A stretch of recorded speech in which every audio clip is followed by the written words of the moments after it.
All right, welcome you all. Welcome to organizing the third leg. I asked just a moment ago how many of you all have been through the other sessions.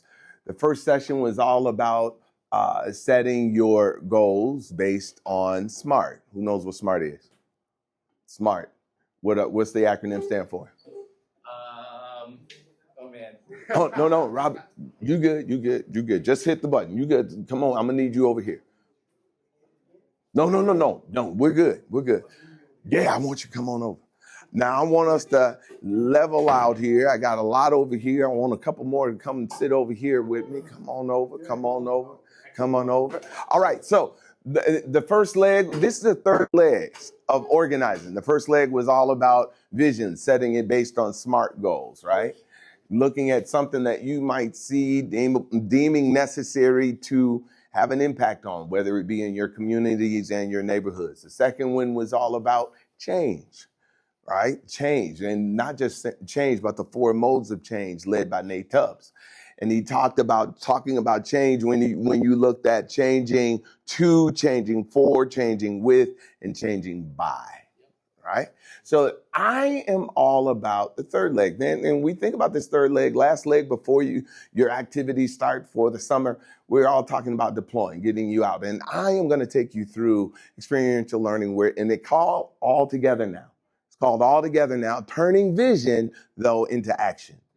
Turning vision into action. We can talk about it, but now we're going to make it practical and be about it. First thing I have for you all to do today, I'm going to give you a simple exercise. Notice there is a box at your tables. Your job is to put the puzzle together.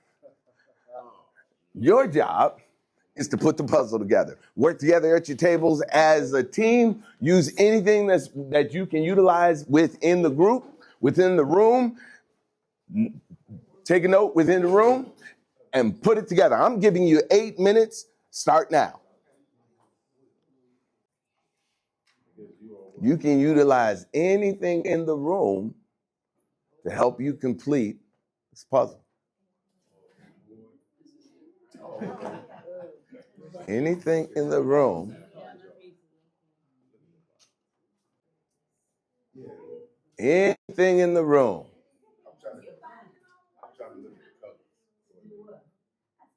To make sure you get it done accurately.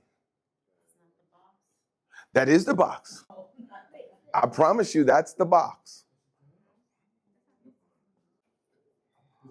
Utilize anything in the room. 2 minutes remaining. That's the only thing I'm thinking.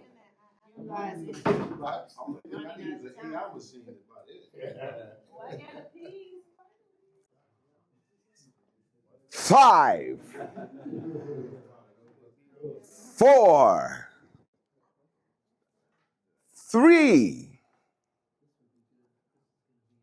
2, 1. Time. Grab a seat, everyone. Wow.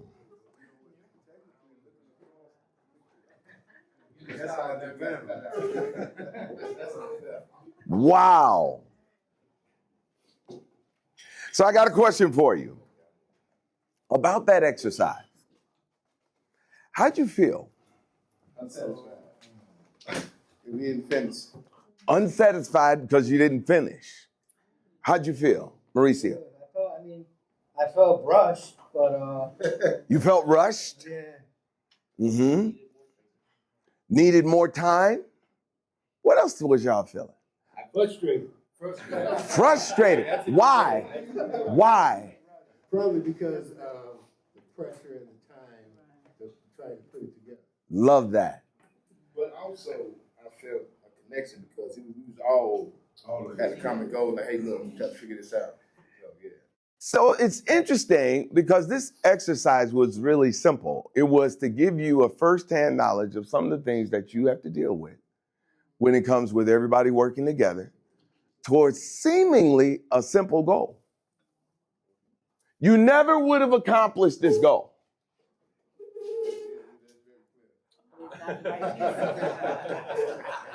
Why would you have never accomplished this goal? Because what you didn't realize was I switched some of the pieces.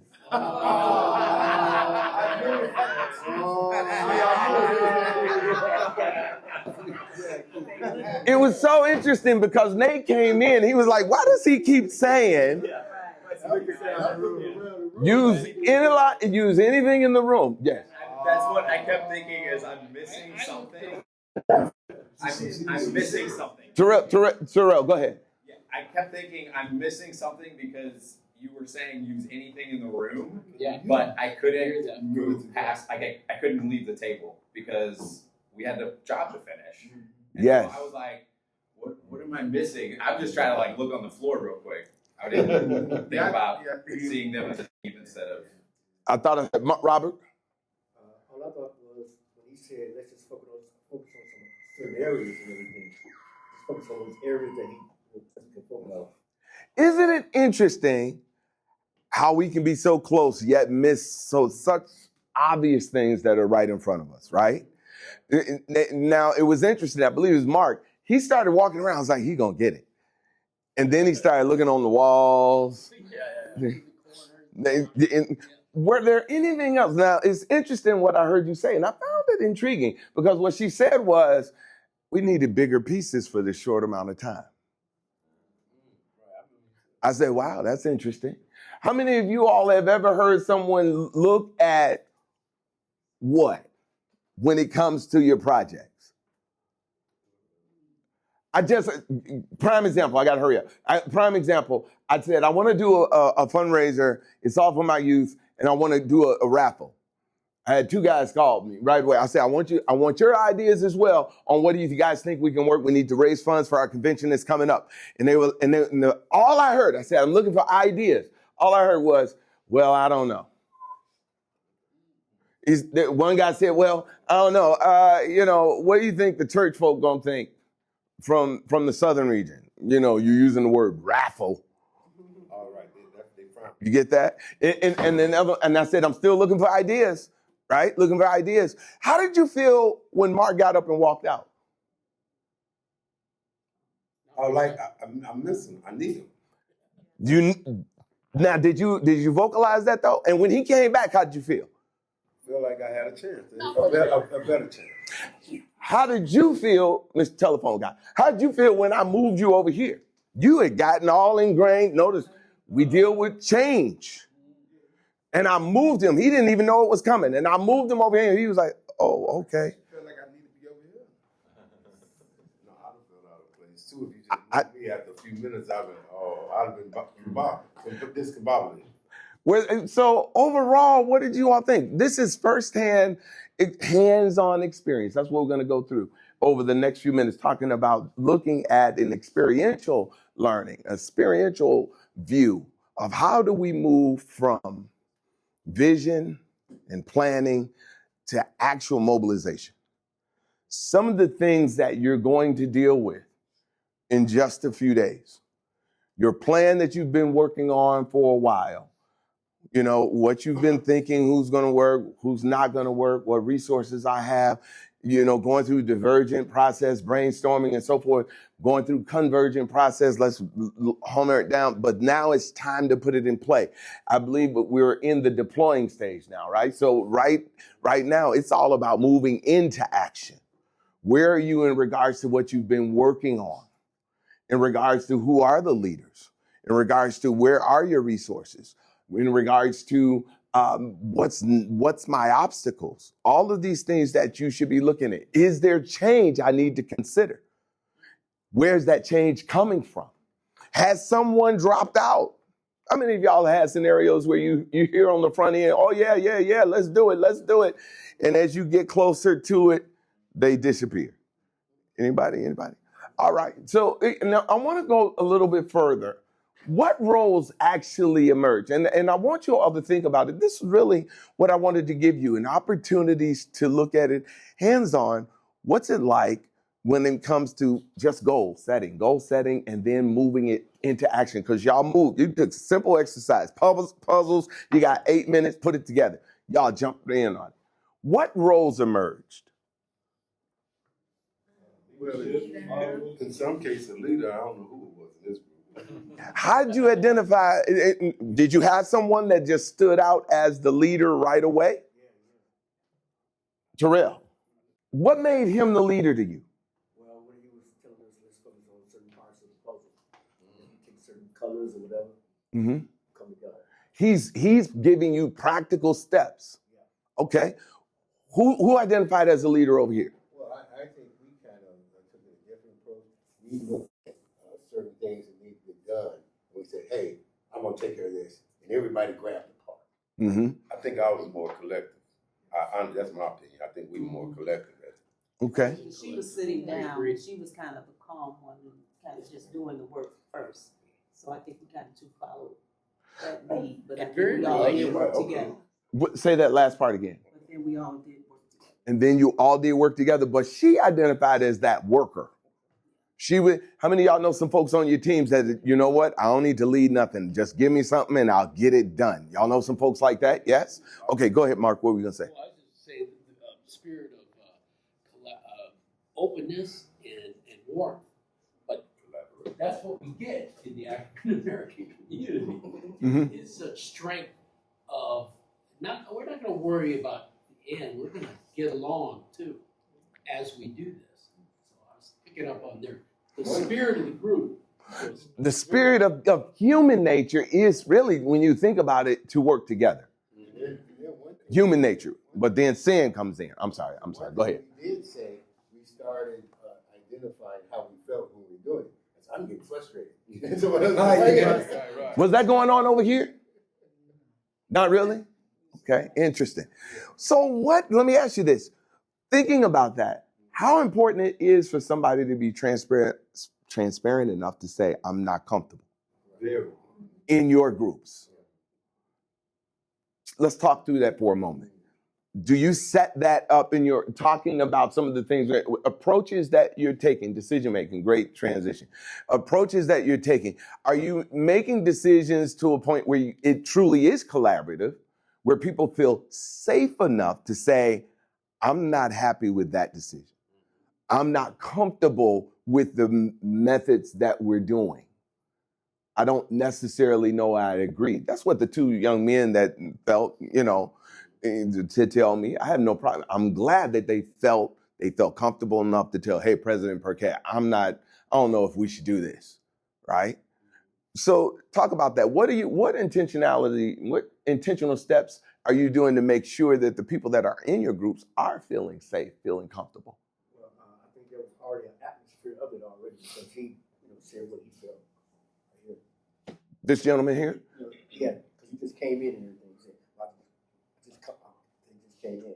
So the atmosphere was already set up. Okay. So how did you feel? What made you feel comfortable to just blurt out? You that type of guy. Okay. Anytime you insert yourself in anything, it's already a setting. Yes. That's that setting. Okay.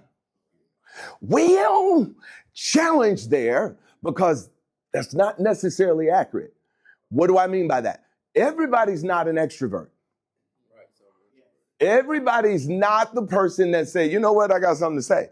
Some people will do this. Ain't that right? Some people will just look. I've taught leadership, so I kind of deem, and start to identify personas. And not just personas, but communication styles.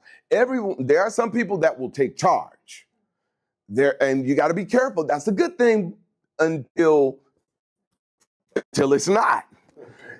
Until you start ignoring the quiet ones in the room. So then that impacts you as a leader and how you're going to go about making your decisions. Everybody get that, right? I saw your hand up. Were you going to say something? Yeah. I'm like him. If I get in a setting like that, and even if I'm, overjoyed about it, when I don't understand something, all I see is no organization, I'll speak, that's just me, or I'll insert myself to say, a lot of people won't. They just sit there and go along. I'm not happy with that because I'm confused. So if I don't, generally what happens when you do say that, someone opens up, other people, instead of staying in, not introverted, but Extroverted. extrovert. That's just me because I feel feel like I'm just wasting my time. If I don't know, everybody else don't know, somebody let's help. So I speak out. That's just me. Because I really want to know what I'm doing. Now, and sometimes it's not personal. Some of us, when we make decisions, it really is our communication style. There are those that are less assertive. We're all assertive. Now my leadership. We're all assertive to degrees. There are those that are all about getting the task done. And they're extremely assertive about getting the task done. There are those that are assertive, but it's more about relationship. Y'all get that? In other words, and you have to be able to identify that as the leader in your project, your process, or whatever you're working on. Because I want to set it up. Why is this so? Let me ask you. Understanding just that part of it. That you have those that are all about the task. You have those that are really assertive, all about relationship. There are two more. You have those that are like, you know what? Whatever you say, let's work on it together. You know. Then you have those that are analytical. This don't make no sense. But here's the thing, they're not extroverted. So they're going to be like this. This don't make no sense. How many of you know some folks, when they're in the meeting, they'll be like, won't say a word. Walk out of the room, that ain't gonna work. Anybody? Anybody? I know some folks like that, right? But you as a leader have to be able to identify, there are positives to each one of those communication styles. Why is that so important for you? Because you need to identify it so that can help you in your decision making. Who do I put in certain roles so that their strengths can be promoted? Everybody has areas of opportunity and growing, right? So how do I make sure that I'm utilizing the people that come and say, I want to help? Because trust me, she's awesome, but make sure you don't put her in the wrong predicament, right? Even that quiet person in the room, right? So let's go on. So what would you say, insights gained from this exercise, just real quick, what would you say you gained from it? Just some of the things we talked about so far. Nothing. Okay, good. All right. I gained a little insight about leadership and about decision making and including other people. And usually, a lot of times, in my roles, I will seek out and ask the person that's not saying anything. That's the person I'm going to talk to first. Excellent. Excellent. Yes, Mark, what were you going to say? Okay. I wasn't doing the puzzles, but I was noticing your language, and I was like, "There's something to this, Yeah. that we're not, that we haven't found yet, right?" And so maybe it's that like slowing down, critical thinking kind of thing versus just going into action. Mm-hmm. Yes, Robert. I never leadership, just what you just said, trying to capitalize on each person's strengths. Mm-hmm. Making sure that you're putting them in position to succeed.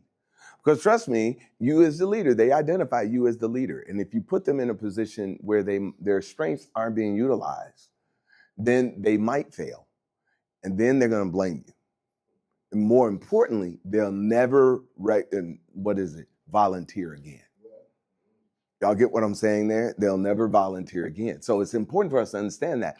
Working together, you need others in order. I think Pastor Chris Harris, I was watching a video from him last night. He said, you know what? As great as of a whistler you might be, with that whistling, you'll never create a symphony. You need help. Y'all get that? You need help. So let's talk about key principles for collective action. Key principles for collective action. First things first, shared purpose. When you think about, and I'm tying into what she identified in the first example, in the first exercise, talking about what is your vision? What is it? What is it your objective? Let me even narrow it down. What is it that you're trying to do to put in place for the summer? And I want you all, because I'm going to give you time to work through this together as your team. It's all the learning. I'm only going to do a few minutes talking here. The rest of the learning will be at your table. Y'all get this? All right. So talking about what is your actual initiative that you want to accomplish? What are you trying to accomplish? And when you're talking about collective action, when you think about all over history, we've seen change take place with community initiatives, with community actions. Some examples that have taken place. What is that all about? Community action, becoming one voice, many becoming one. The Bible says that we're one body, but many parts, right? But we all are coming together for one initiative, one purpose, one accord, one action that we're trying to take.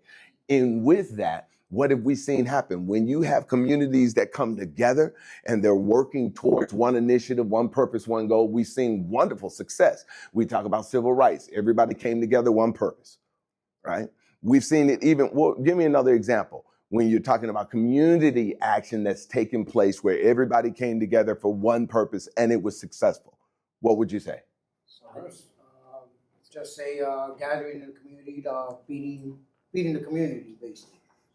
Having the community come out and distribute food to one another, which is all in one, community coming together, Mm-hmm. to get the food. The community coming together for an outing. Okay. What did I hear over here? A common cause. Give me an example. Like what? A lot of times, community may be forced because of an issue, maybe a tornado or something level there in the community, and that kind of forces them to come and start working together. Mm-hmm. Two examples real quick. Oak Park, they had where they all came together because they saw some burial of bad waste and it was impacting the levels of the air. The community came together and had an impact on that change. We saw where there was destruction by 55th and Pulaski, where they demolished the building. And the community came together because of all of the stuff that spewed. Y'all remember that a couple of years ago? Spewed up in the air and it was impacting the breathing air. All right. Yes, Little Village. Yes, exactly. What? All the smoke, whatever that was, all the debris that was coming out hit the whole neighborhood. The whole neighborhood was spooling up with dust and debris and stuff like that. Yes, and St. Paul came together and led an initiative over there. So, and we're seeing it all across the country right now. For whatever the initiative might be, people are banding together, creating one voice and causing people to take note of it, right? So not just shared purpose, but then mobilizing resources. I tapped onto that just for a minute, talking about gathering people, but not just numbers, but putting people in the right place, in the right position at the right time. Tale talked about that today, talking about, you know what, I just don't want to give you a task. I want to delegate. What's the whole thing about delegation? When you delegate, what do you look at? What do you look for when you moving from vision to delegating? How do you, those of y'all that have led tasks, how do you delegate to someone? Okay, look for strength and weaknesses. Okay, anything else? Yes. You're looking for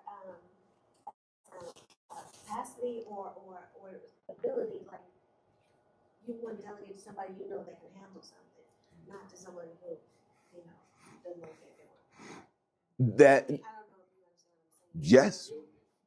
What'd you say? Skill. Yeah. Mm-hmm. Okay, yes. Piggyback off what she said.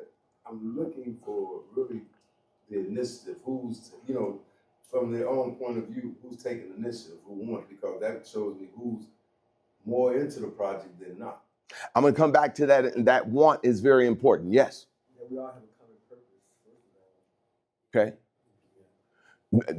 Well, let me change. Can I mess with you a little bit? I want to make sure that when I talk to my youth department, I say it's all about impact, influence, and inspiring our young people. If you're not about that, you're in the wrong organization.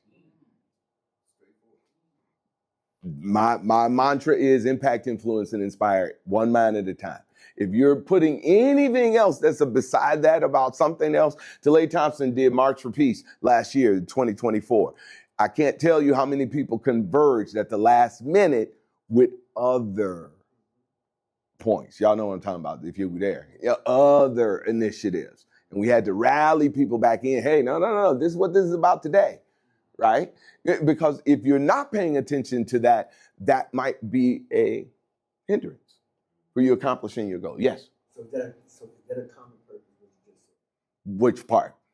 Well, someone coming in at the last minute having different agendas or whatever, but you have to put everybody together. You told them what you want. The initiative is what should be the common purpose. The initiative and the objective is the common purpose. And in that particular scenario, it was the March for Peace. not about all the other messages that people tried to utilize that day. Yes, you're good. You're good. Anyone else? So going back to you. So yes, I agree with you, skill. But here's another one that's very important, the want to. And Dr. Paul Hershey talks about in situational leadership, I look for ability, to your point. I look for ability and I look for willingness. I want to challenge you all as leaders in this regard. Be careful of the word potential, capability. You know, they should be able to. No. Skill and will. Based on this task, do they have the skill and the willingness to do it? Why? Because skill is all about, real quick, skill is all about, have you done it? Have you been trained? And are you doing it now? Not just are you doing it now, but are you doing it now in an acceptable way? Willingness is all about confidence, commitment, and motivation. Confidence, I believe I can. What is it? Motivation, I want to. But commitment is I will get it done. But you got to be careful, especially because we have people that you'll give tasks to. How many of y'all been there? You give tasks to people, you come back weeks later, it still ain't done. Anybody? I know Nate gets on me all the time. Hey, Phil, remember I sent you that? I'm messing with Nate. All right, so mobilizing resources, gathering people and tools, last word is very important, effectively. Not just about people and numbers, but doing it effectively, right? And then planning action. What are your steps you're going to take? What's one of the, I like to say, we're not great communicators. We've all learned to read, write, walk, and talk, but a lot of us don't listen well. How many of y'all still will say, I need to listen better? Yes. You know, I can give you another exercise. I'm just kidding. But, you know, we don't listen well. And with that, not just listening, we don't communicate well what we are really trying to say, what we really want to get done, what we're really being succinct with it, right? So when you're talking about planning steps, those of y'all that have been a part of project management, one of the greatest problems to project management's effectiveness is what? Yeah. Project management. What did you say? Drifting, like scope. Yeah, I don't know Drifting, the scope of things. Sometimes you can have so many things going on, you're bound to miss something. So you have to make sure when you set up your plan of action that you cover all bases. And what I mean by that, and my young people hold me to it all the time. You know, Brother Phil, they call me Uncle Phil. Man, whatever. Anyway, they say, Uncle Phil, you didn't give us this. You didn't give us this. You didn't give us this. And I'm like, doggone it. And they're right. How many of y'all believe you're too busy and you just miss stuff? Anybody? Time management, Kenneth Ziegler, Organizing for Success. I challenge all of you all to read the book, Organizing for Success. Was your hand up? Were you going to say something? All right, Mark. Strategies and then steps and then assigning the roles ties in back to mobilizing resources.